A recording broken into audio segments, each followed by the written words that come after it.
US ရောက်မှာကျမတေချာသဘောပေါက်တဲ့ English phrase လေးတစ်ခုရှိတယ်။အဲ့ဒါဘာလဲဆိုတော့ living paycheck to paycheck ဒီ phrase လေးကိုလေ Young Sheldon ဆိုတဲ့ဒီ sitcom တစ်ခုမှာတွေ့ပူရပေါ့နော်။အဲ့ဒီဇာတ်ကားထဲမှာဒီကောင်လေးက computer ဝယ်ခြင်းနဲ့ဒါပေမဲ့လည်းသူ့အိမ်ကမတက်နိုင်တော့သူကနေပြီးတော့မှဒီအယောင်စည်းကိုလှမ်းပြောတာပေါ့နော်။ We are living paycheck to paycheck အော်သူတို့စင်းရဲတယ်ဆိုတော့စကားလုံးပဲထင်ခဲ့တာပေါ့နော်တကယ်တော့ living paycheck to paycheck ဆိုတဲ့စကားလုံးရဲ့အဓိပ္ပာယ်ကဘာလဲဆိုတော့အလုပ်တော့လုပ်နေပါတယ် paycheck တွေတော့ရနေပါလျက်နဲ့ဒီပတ်စံတွေကလေကို emergency အတွက်ပဲဖြစ်ဖြစ်ရင်းနှီးမြှုပ်နှံဖို့အတွက်ပဲဖြစ်ဖြစ်ဒါမှမဟုတ်လို့ရှိရင် enjoy ဖို့အတွက်ပဲဖြစ်ဖြစ်ပတ်စံမရှိတော့တာဘာတွေမှာပတ်စံတွေကကုန်သွားလဲဆိုတော့လစဉ်ပေးရမယ်အကျွေးတွေအစားအသောက်ပေါ့နော်ပြီးတဲ့အခါကျတော့ mortgage တွေကားပေးမှန်တယ်ဒါတွေမှာပတ်စံတွေကအားလုံးကုန်သွားတဲ့အတွက်အရေးကြုံရင်သုံးဖို့ emergency ပတ်စံမရှိဘူးရင်းနှီးမြှုပ်နှံဖို့ investment အတွက်ပတ်စံမရှိဘူးပြီးတော့မှကိုတကယ် enjoy လုပ်ဖို့အတွက်ပတ်စံမရှိတော့တာပေါ့နော်ဆိုတော့ဒါကို living paycheck to paycheck လို့ခေါ်တယ်ပြီးတော့ US မှာလေအကျွေးယူရတာလေအရန်လွယ်တယ်ပေါ့နော်ကိုကကားဝယ်ချင်လား auto loan နဲ့ဝယ်လို့ရတယ်ကျောင်းတက်ချင်လား student loan ရှိတယ်ပြီးတော့ grocery နေ့စဉ်ဝယ်ချင်လား credit card နဲ့ပြီးလားဒီလိုမျိုးအရာအားလုံးကဒီအကျွေးစနစ်ထဲမှာပေါ့နော်အားလုံးကနေသားကြနေတော့ကြာလာတဲ့အခါမှာဘာဖြစ်လာလဲဆိုတော့လူတွေကလေအလုပ်တွေလုပ်နေပါလေရနဲ့လက်ထဲမှာပတ်စံမရှိဘူးဒီ bill ထဲမှာပဲပတ်စံတွေကသွားနေတာပေါ့နော်အဲ့လိုမျိုးကျမစီကိုဆက်သွယ်လာကြတဲ့သူတွေဆိုလို့ရှိရင်သူတို့ကဒီအကျွေးတွေဆက်ချင်တယ်ဘယ်လိုလုပ်ရမလဲပေါ့နော်အဲ့ဒီမှာလူတွေအသုံးပြုကြတယ်ပေါ့နော်နီလန်နှစ်ခုရှိတယ်အဲ့ဒါဘာလဲဆိုတော့ snowball method နဲ့ avalanche method ဆိုတဲ့နှစ်မျိုးရှိတယ်ပေါ့နော် snowball method ကဘာပြောတာလဲဆိုတော့သူကဒီအကျွေးတွေကို list down လုပ်လိုက်လက်ရှိလစဉ်ဘာအကျွေးတွေရှိလဲကားအကျွေးရှိလား credit card အကျွေးရှိလား student loan ရှိလား mortgage ရှိလားဒါတွေကို list down လုပ်ပြီးတဲ့အခါကျတော့အနည်းဆုံးအကျွေး balance အနည်းဆုံးအကျွေးကိုစပြီးတော့ဆက်တာအဲ့ဒါကို snowball method လို့ခေါ်တယ်နောက်တစ်ခုကကြတော့ avalanche method avalanche ကကြတော့ကျမပို့ပြီးတော့မှသဘောကျတဲ့ method ပေါ့နော်ပြီးတော့ तू ကလေပို့ပြီးတော့မှဘယ်လိုတော့အထိပ္ပယ်ရှိရလို့ခံစားရတယ်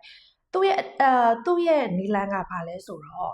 ဒီကို့မှာရှိတဲ့အကျွေးတွေကို list down လုပ်အဲ့ဒီအကျွေးနဲ့အတူဘာတွေပါ list down လုပ်ရမလဲဆိုတော့လေပေးနေတဲ့အတိုးနှုန်းတွေပေါ့အဲ့ဆိုတော့အတိုးနှုန်းများတာကနေပြီးတော့မှနည်းသွားတဲ့အထိမှာ list down လုပ်ရမယ်ဆိုတော့ credit card အကျွေးတွေဆိုလို့ရှိရင်ပြောမယ်ဆို28 29 30အဲ့လောက်ဝင်ကျင်ရှိရဲဆို credit card အကျွေးတွေကိုထိတ်ဆုံးမှာထားပြီးသွားတော့student loan ရှိတာလားဘယ်အကျွေးကအတိုးနှုန်းအများဆုံးလဲအဲ့ဒီရဲ့အတိုးနှုန်းများတဲ့အကျွေးတွေကိုအရင်ဆက်တာကို avalanche method လို့ခေါ်တယ်ပေါ့နော်ကျမထင်တာတော့အဲ့ဒီရဲ့နီလန်ပို့ပြီးတော့မှ make sense ဖြစ်တယ်လို့ခံစားရတယ်အတိုးနှုန်းများလေကိုကလစဉ်အတိုးတွေပေးရလေဆိုတော့ဒီ avalanche method မှာကျမတို့ကဒီအကျွေးတွေကိုဆက်တဲ့အချိန်မှာလေထားပါတော့ဒီ credit card အကျွေး3ခုရှိတယ် student loan တစ်ခုရှိတယ်ကားအကျွေးတစ်ခုရှိတယ်ဆိုပါစို့အဲ့ဒီထဲမှာ credit card အကျွေးပထမဆုံးတစ်ခုကိုအရင်ဆက်ချင်တယ်ဆိုလို့ရှိရင်ကျန်တဲ့ payment တွေကို ignore မလုပ်ထားနဲ့ကျန်တဲ့ payment တွေလည်း minimum payment တွေလစဉ်ပေးသွားဘာဖြစ်လို့လဲဆိုတော့ late payment တွေပေးရနိုင်တယ်တကယ်လို့ကိုကဒီ payment တွေနောက်ကျသွားတယ်ဆိုတော့ late payment ပေးရမယ် credit score ကျမယ်ဆိုတော့အဲ့လိုမျိုးအဖြစ်မခံနဲ့ဒီ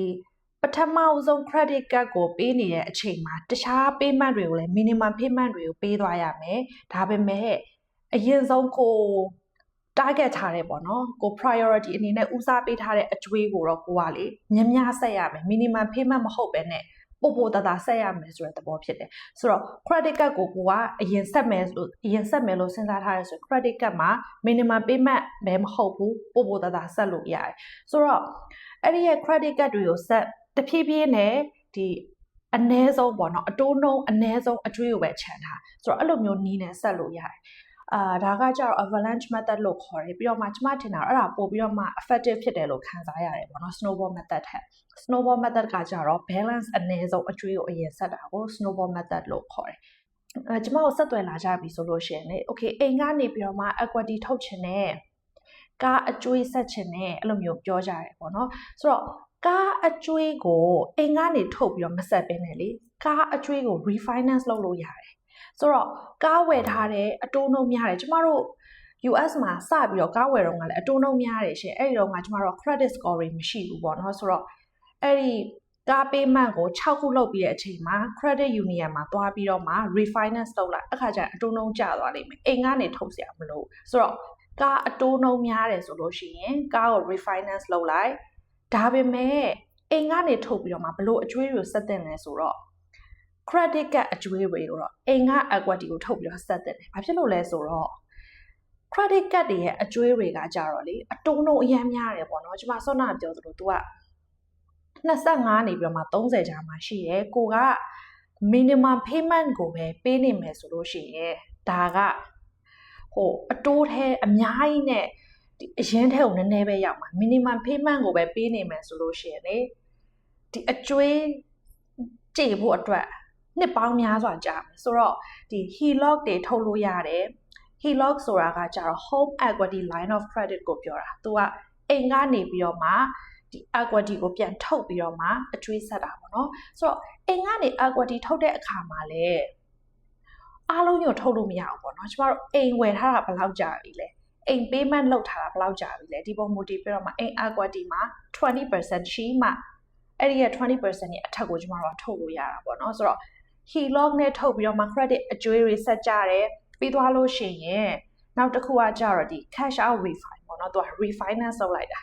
ပတ်စံထုတ်ပြီးတဲ့အခါကျတော့ဒီအကျွေးတွေကိုဆက်တယ်အဓိကကတော့ credit card အကျွေးပေါ့နော် credit card အကျွေးလို့ပြောတဲ့အခါမှာလေဘဏ်ကဒီ Bank of America တို့ Chase တို့ Wells Fargo တို့ဒီလိုမျိုးဘဏ်က credit card တွေလည်းပါတယ်ပြီးတော့ကျမတို့ဈေးဝယ်ထွက်တဲ့အခါမှာရတဲ့ credit card တွေပေါ့နော်အေးဒီ credit card ဖွင့်မယ်ဆိုလို့ရှိရင်ဘယ်လောက် percent discount ရမယ်ဒီလိုမျိုးရတဲ့ဟာတွေကလည်း credit card တွေပဲမျိုး Macy တို့ Marshall တို့ Sephora တို့ဒီလိုမျိုးကရတဲ့ credit card တွေကလည်းအတိုးနှုန်းတွေများကြတယ်ဆိုတော့ credit card ရှောက်တဲ့အခါမှာလေသူတို့ရဲ့ APR တွေကိုကြည့်အတိုးနှုန်းတွေကိုကြည့်အဲ့ဒီမှာ20ကျော်တွေကြည့်ပဲဆိုတော့ဒီ credit card တွေအားလုံးရဲ့အတုံးလုံးကအတူတူပဲပေါ့နော်ဆိုတော့အဲ့လိုမျိုး credit card အကျွေးတွေဆက်မယ်ဆိုလို့ရှိရင်တော့အိမ်ကနေ equity ထုတ်ပြီးတော့ဆက်လို့ရတယ်ဒါပေမဲ့လည်း